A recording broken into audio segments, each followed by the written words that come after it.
An evil old house, the kind some people call haunted, is like an undiscovered country waiting to be explored. Hill House had stood for 90 years and might stand. The Haunting is a film from 1963 produced by Robert Wise based on the novel The Haunting of Hill House by Shirley Jackson. This is the story of a small group of people invited by a paranormal investigator to investigate whether or not the Hill House is actually haunted. The film itself did moderately at the box office in 1963 and has become a cult classic since then with the 1999 reboot and a new Netflix adaptation in 2018. The film did well to scare audiences in 1963 and could be said to have led to the path of the more commonly known modern horror film style. Robert Wise goes through an effective use of methods to produce fear, anguish, and suspense. Exactly what do you and your assistants expect to find at Hill House? Maybe only a few loose floorboards. And maybe, I only say maybe, the key to another world?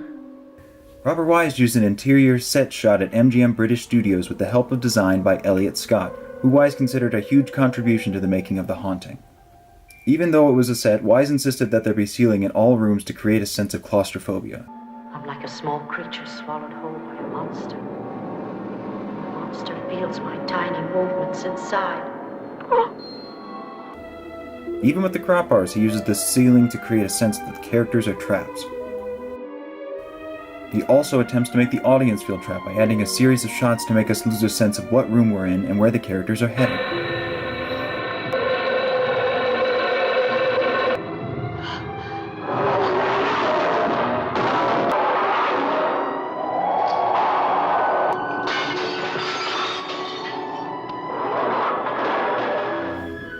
Number 2. Wise also worked with cinematographer Davis Welton to create a series of quick action shots to disrupt flow and create a sense of unease and fear in scenes like this one, where Eleanor and Theo spend the night with the supernatural.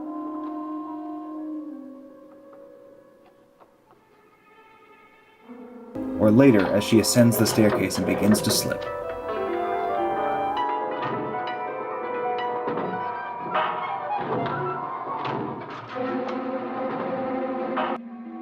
Number 3. Much like many other movies to come, The Haunting executes a feeling of the unknown and what evil actually is. Much like a face in the wall or a voice on the other side of the door.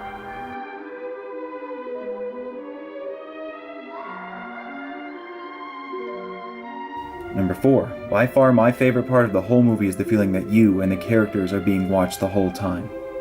Thanks to Elliot Scott, there are only a few moments where you actually feel alone with the characters. Scott and Wise use statues and mirrors to produce the sensation that the supernatural is well aware that someone is within its walls. You see this in a lot of modern horror films as well as what produced so much fear in myself, because I was waiting for the moment that something was going to be in one of the reflections or one of the statues was going to move. This film was alright as far as movies go. Although stylistically it is a masterpiece, the story is incoherent and sometimes rather dull. Yes, Eleanor's wanting to belong ends up being her demise and what makes her susceptible to the house's power, but it also makes her character and other characters seem weak and with a lack of drive, which can lead to boring, dull scenes in between the frightening ones. Let's see what kind of martinis it makes. Well, they should be pretty good. I majored in them in college.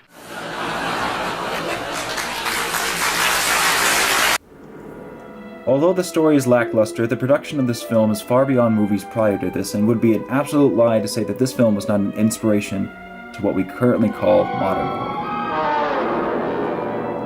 We do know she hanged herself. Hill House has stood for 90 years and might stand for 90 more. And we who walk here walk alone.